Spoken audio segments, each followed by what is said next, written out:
Hi, I'm Kathleen Flinn, and I'm the author of The Sharper Your Knife, The Less You Cry, and the Kitchen Counter Cooking School. And today we're going to talk about something that is very near and dear to my heart, and it's knife skills. So learning how to do a few basic cuts can completely transform your experience of cooking in the kitchen. So first off, how do you hold a knife? This seems to be something that confuses a lot of people.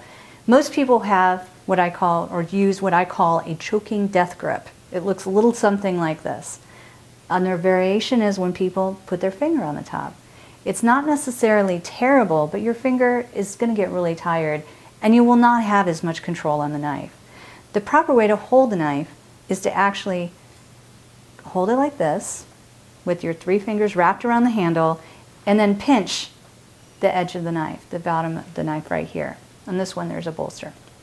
And that's it. And when you're chopping, it's not really a chopping like this, like chop, chop, chop, chop, chop. It's more of a rocking. It's kind of gentle and rocking, and it will actually kind of go a little bit more like this. So we're going to start with a zucchini, doing what I call sticks and cubes. And the reality is that there are many, many French words or different sizes of cuts and all kinds of stuff, but in the end, it's all basically sticks and cubes. So here we go. So we're going to start. I'm going to cut off the end. I'm putting it into something that I call a poubelle. Well, actually, I don't. Everybody calls it that. But it means little trash can.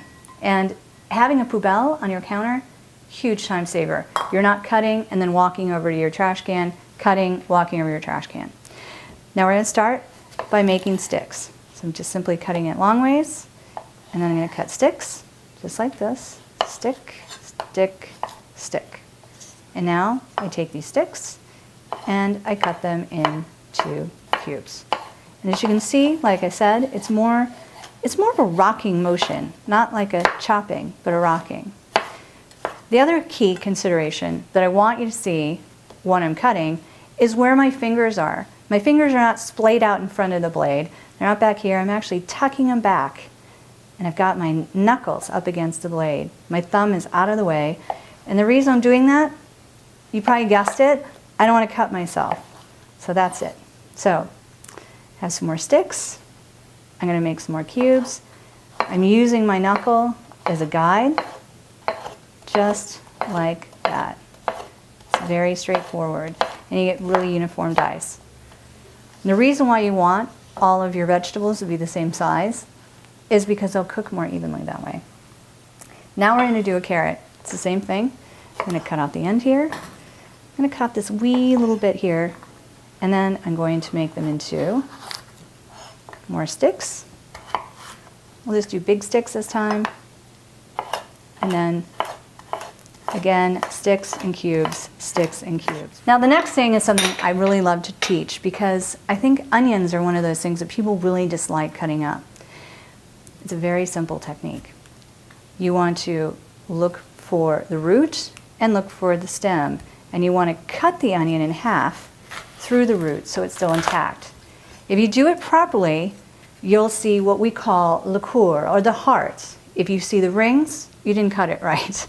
So we're going to cut off this little tiny bit of the stem right here, and then simply take your knife, holding it properly, and cut vertical cuts without cutting through the onion. Kind of think of it like making almost like a fan. Simply like that. And then turn your knife, tuck your fingers in, using your rocking motion, simply cut across. And the dice will just tumble right to the board, presenting itself like a miracle. It's awesome. So that's it. Just remember, hold your knife properly, do sticks and cubes, and don't be afraid. I have complete faith that anybody who watches this with a little practice will get great at cutting things up. I'm Kathleen Flinn. Thanks for watching, and I will see you in the next lesson.